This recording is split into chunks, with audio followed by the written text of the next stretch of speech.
Today is, I think, May 22nd of 2026, and I am here at my college for the summer, and I wanted to make a video talking about being angry. Like, being really angry. Being almost having feelings that you can't quite explain or can't quite justify or find the justification for said feelings, and you don't know where they're coming from and you don't know why, but you're feeling them quite strongly. And a lot of the time that comes from anger. Like, I feel like it manifests itself as anger or just like sudden sadness. And also a lot of the times I feel like when people are feeling that way, they tend to invalidate themselves and be like, I don't know why I'm feeling this way. Maybe I'm irrational, or like you just invalidate yourself. You say that you're wrong for feeling this way or for having these feelings or these sudden thoughts or something like that. Because I've been thinking about it a lot, because I have that sometimes. I had that a lot in this past month or so.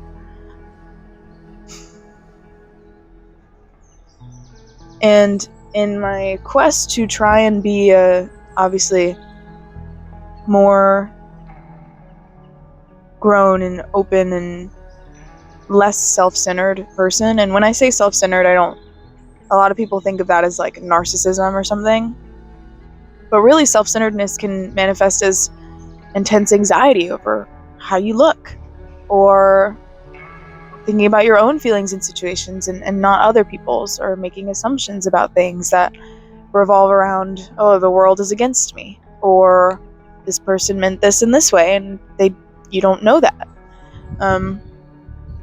I've had that feeling a lot, and like, for whatever reason, I just feel very angry with someone, but there wasn't a moment where I could pinpoint exactly why, or something that they particularly did that was outwardly wrong or mean or something like that.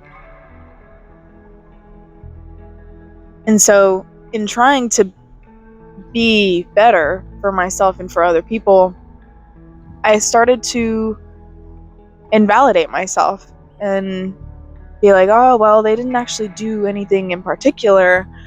Nothing really happened. And I'm just being irrational. Like, I'm just being irrational. Mostly because I allowed people to tell me that I was being irrational growing up.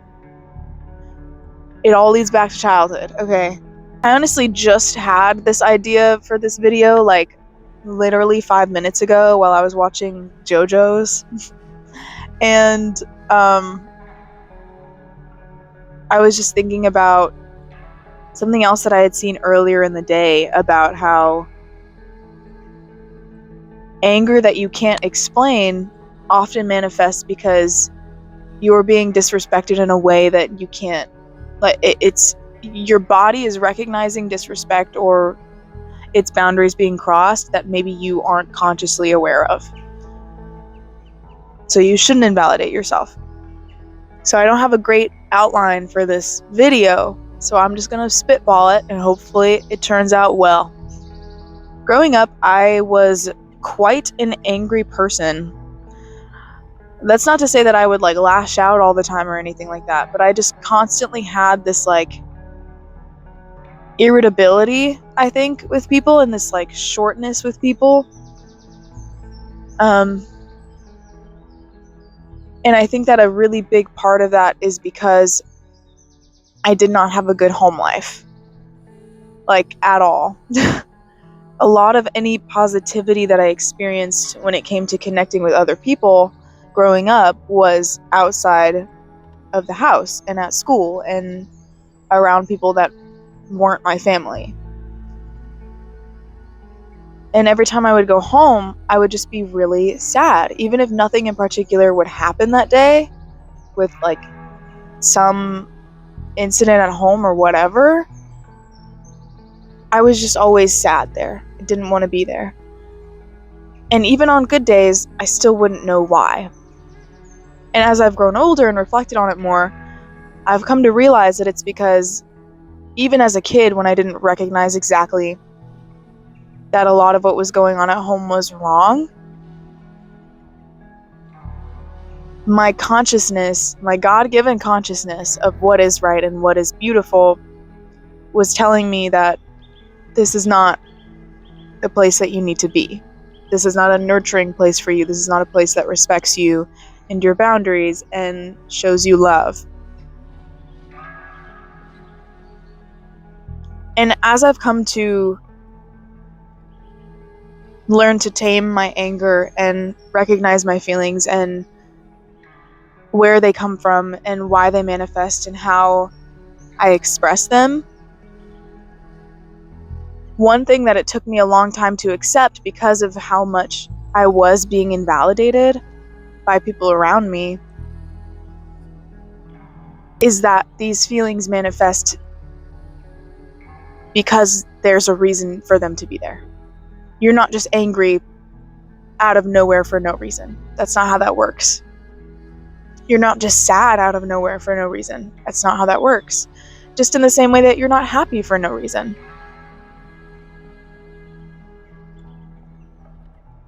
Everything that we experience and everything that we feel is as a reaction to something else that's going on. That is the human condition.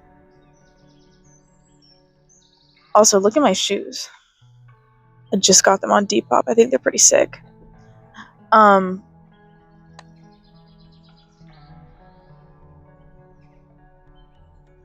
had a debacle with someone in recent time that brought me a lot of anger and sadness and confusion, and their behavior and how I perceived it led to insecurity and anxiety and just really not any good things.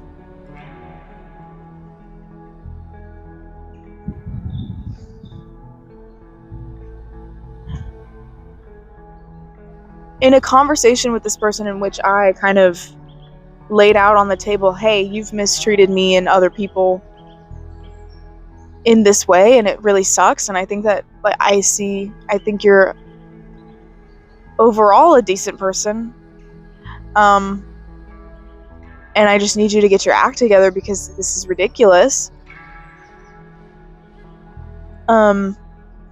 This person very briefly was like, yeah, you're right, and then span the table back and was like, well, here's all the things that you do wrong. And at the time, I was so wanting and willing to improve myself and to please this person, honestly, and to please other people, that I was like, you know what, yeah, you're right, it's all my fault. It's all in my brain, is essentially what I was convinced of. And I invalidated myself.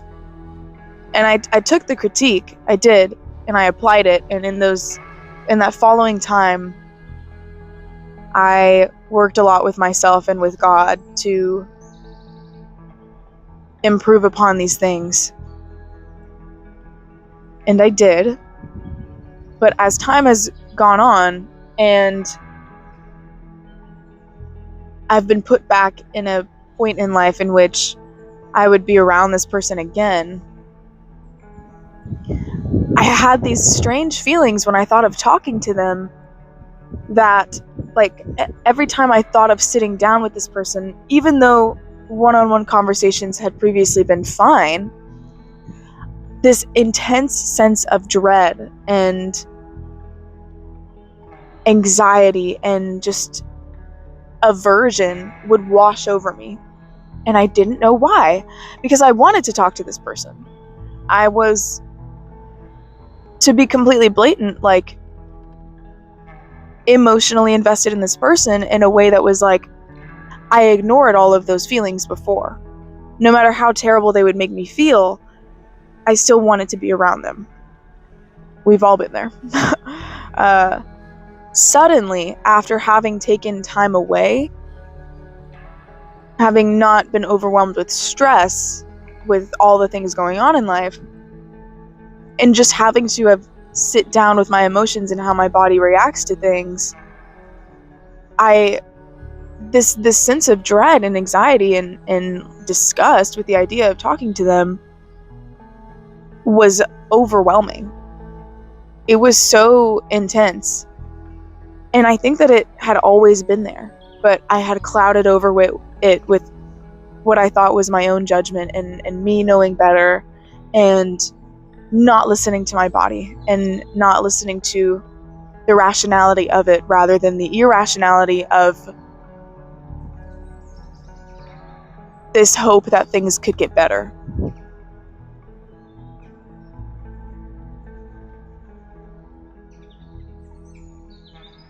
So I was just kind of sitting and pondering on this, like, anger. It was anger, genuinely. I was sitting and thinking of this person, and I was thinking, why am I so averse to talking to them or wanting to be around them all of a sudden? And I realized that I just did not like them. I didn't, which is so opposed to how I thought I felt about them for so long, that the realization that I really didn't like them, just as a person, was, I can't exactly call it a surprise, but it was an unwelcome truth, I think, is what I would say it is. It was a something that I had always known to a certain extent, but didn't want to hear and didn't want to accept and to know. And because I wasn't hearing it and accepting it and knowing it, my body was becoming overwhelmed with this stress of being ignored and not listened to. And it all kind of bubbled up into a time in which I have been feeling so much peace that even the thought of this person, even the thought of being around them, was ruining a part of my day, you know?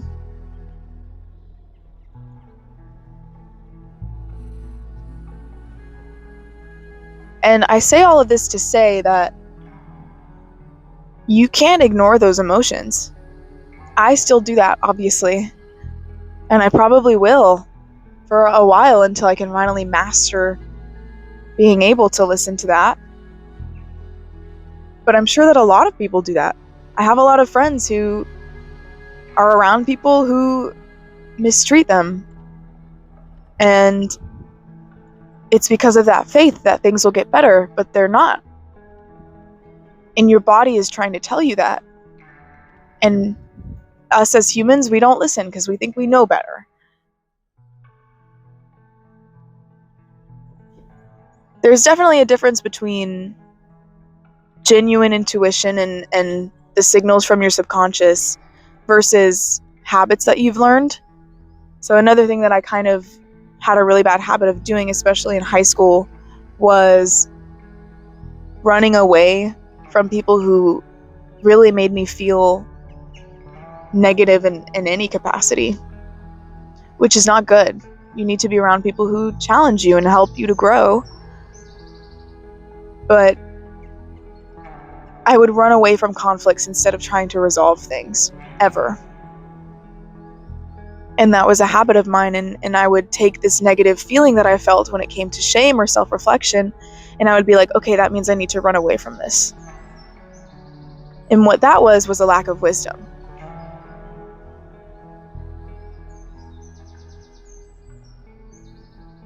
But when it comes to the anger that I feel now that I've grown into a person who does want to resolve conflicts and to talk and communicate and be around people who help me grow and challenge me,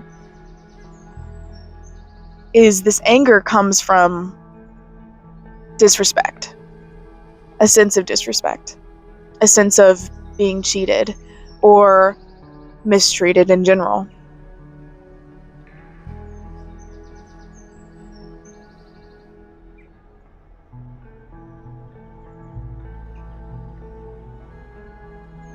I wish I could give an example of it. Like, imagine a friend that you have or had who just makes you feel bad at the end of the day.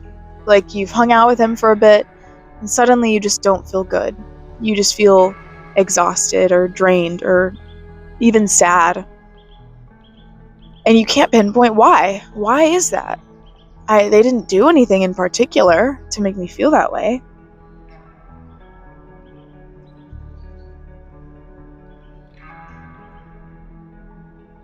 A lot of the time, what that is your body's telling you something about this person and about your relationship with this person that maybe you don't see yet. Maybe not consciously. Which is why it's important to kind of sit down at the end of the day and meditate and be like, okay, let's walk through what just happened and try and pinpoint. Oh my gosh, my arm is so muscular now. Sorry. I don't know how. And try and pinpoint what exactly it is that struck that feeling and set the alarm bells off in you. And that's also why it's okay to be angry. Anger is a human emotion just like anything else you feel. It's not any less valid. It's not wrong to feel that way. Sometimes it's good. There would not be tremendous change in the world and rebellion against evil systems if there weren't people who were angry about it in the first place. When you're being mistreated and you're being held down by someone who's wronging you and being unkind and unfair to you, anger is what inspires you to get out of that situation. People need anger. They do. That's just the truth. Monks feel angry. There you go. Happy birthday. If it's not for anger that's there to tell you that something is wrong and that your boundaries are being crossed, whether or not you notice it right now, you would be stuck in a situation in which that just continues to happen to you. And you can sit there and be like, oh my gosh, I'm so angry with this person. It's bad to be angry. I need to just control myself, which you do. But also control my feelings, which, sure, yeah, feelings can get out of control. They absolutely can. They can be so overwhelming, which is why we cry. That's why we cry. That's why we go for midnight jogs. That's why we talk to friends about how we're feeling, people who don't judge us for just being human beings who feel emotions and have bad thoughts sometimes.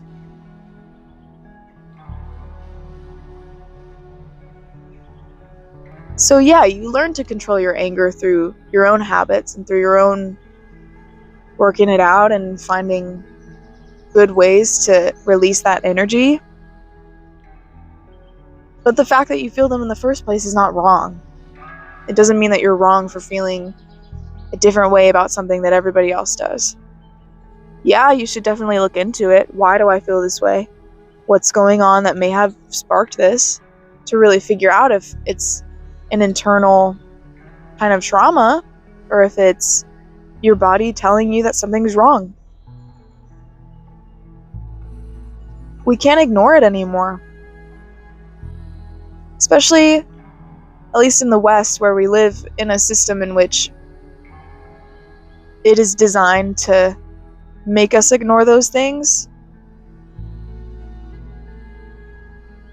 We've started to buy stuff to make us feel some kind of temporary pleasure that will distract us from how, what is really wrong. What is really making me feel so terrible all the time? Or to keep us working all the time. And a lot of the time, it's crazy. This is really a big sidetrack. One of the reasons that we feel so sad all the time is because we're working all the time. And we're not supposed to.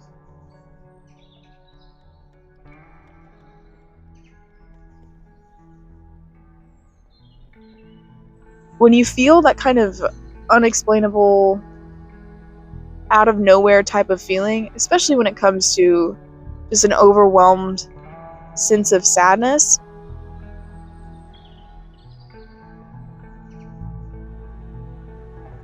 a lot of the time a big part of it can be your lifestyle.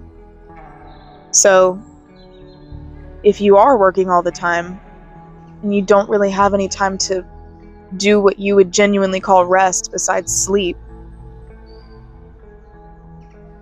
and maybe you're not around people who are the best, or maybe you don't have enough time to be around people that you love, or you're not eating well, or the only form of entertainment or self-expression that you have is just to watch one show and not really expound upon anything else, which that's not a bad thing, to be like obsessed with a show or whatever.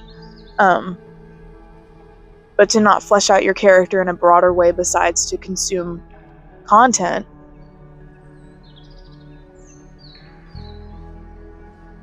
you're gonna get sad. You are gonna get sad. Because that's not the way that life is meant to be lived in God's will.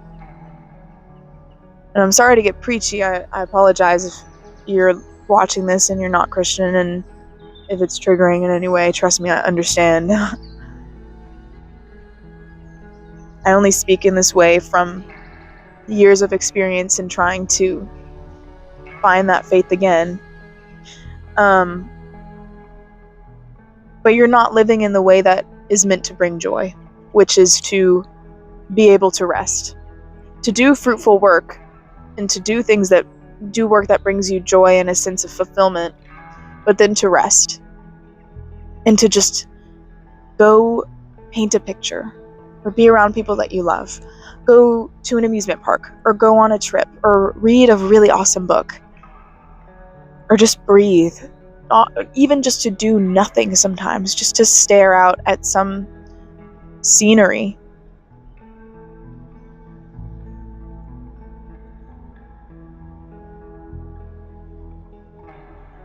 To rest is, we're so caught up in being productive all the time. That's how we were raised in this world that we live in. It's what we were raised to value, which is productivity all the time. So much so that we feel guilty when we aren't doing what we think is productive. But really, what is productivity? If this earth is going to explode and eventually there will be no historical record of any one of us and history as a concept will no longer exist, what is productivity? Why shouldn't you paint a picture? Why should you feel bad about just sleeping in late today? Sometimes it's not laziness. Sometimes it's our body screaming at us and telling us exactly what it needs, and we just continue not to listen to it because we think that we know better. We all think that we know better than God and than our bodies. Even though the only reason anyone could ever know that they're iron deficient is when they get up from bending down and they suddenly feel like they're going to fall over.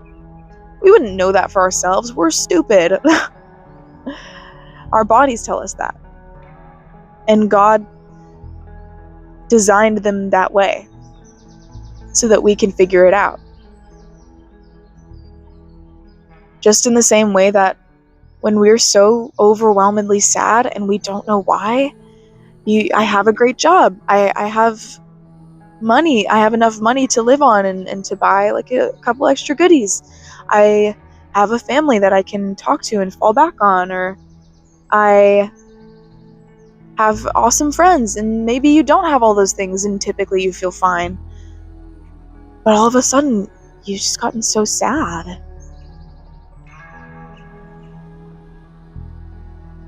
The reason that that's there is so incredibly blatant to you, and I don't know you, and you don't know me, and we don't know why each other feels that way sometimes. But if you just kind of sit for a moment and rest in it and let yourself reflect, even for a few days. For me, like after all this extreme work this semester, I needed a couple days to learn to stop being so antsy and itching to do something and to just like relax. And when I did, I was just overcome with peace. I was overcome with peace and solitude. And I suddenly started recognizing all the things that brought me discontent. I started listening to my body, and my body had more room to speak to me because my brain wasn't overwhelmed with so many other things that were meant to distract me. And that's when my body started telling me, hey, that one person kind of sucks. You should not be around that person. And the way that I reacted to that at first was, well, I do feel anger with them, and I do feel sadness and confusion, but I like them. I want to be around them. I think things could work out. But as time has passed, in which I'm continuing to listen to my body and being like, okay, I won't reach out. I won't do that yet. Maybe later. And with that later time came anger. I started thinking about our conversations more, and I was like, hey, there's this one thing I didn't catch that was kind of ridiculous.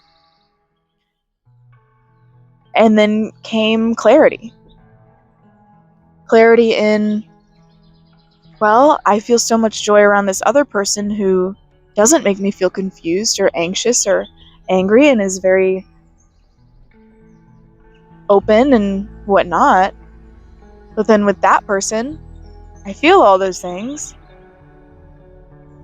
I wonder if that's because I'm just not meant to get along with this person. And I wouldn't have realized that unless I had, it's because I listened to my body. It's because I listened to that anger and I let myself feel it. And that anger is not invalid. That anger is a reaction to how I was treated or our dynamics. And the anger that maybe you feel with your family or with the world or with your job or with something going on or even with yourself. There's a reason that it's there. There's a reason that you experience that.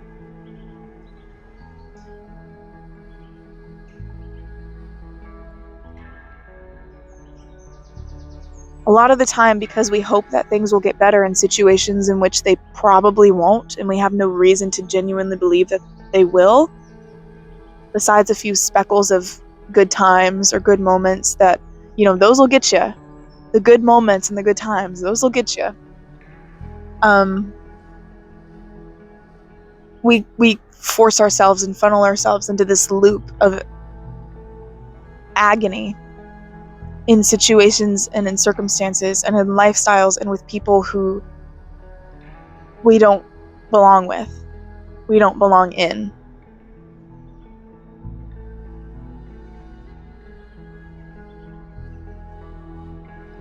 That joy that you feel in those good moments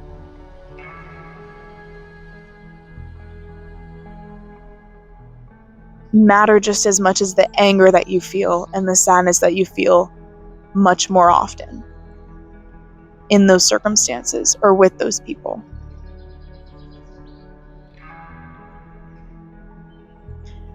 The thing that's different is that joy is kind of, I don't want to call it joy because biblically joy is genuine and real.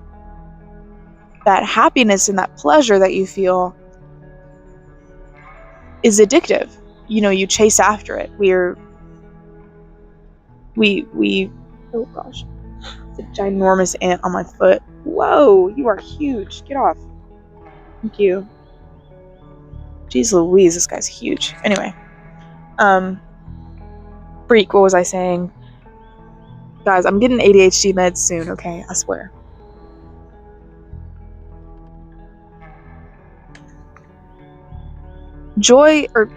Happiness and pleasure is addictive. That's just how the chemicals in our brains work, and we have grown up conditioned to chase after it. We're designed to chase after it, to chase after joy, because God is the ultimate joy. However, happiness and pleasure are empty and human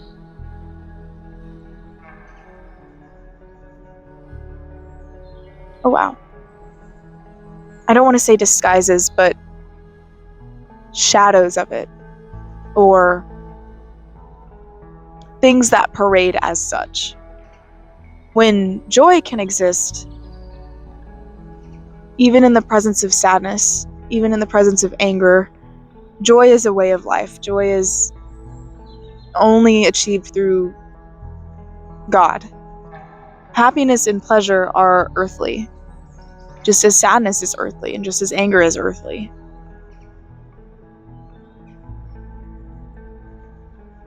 Animals can feel anger and sadness and pleasure. So can we. However, they don't understand joy. Or I think the word is like eudaimonia? I don't know. I could probably be getting that wrong. I need to research that again. But there's a word for genuine happiness and joy and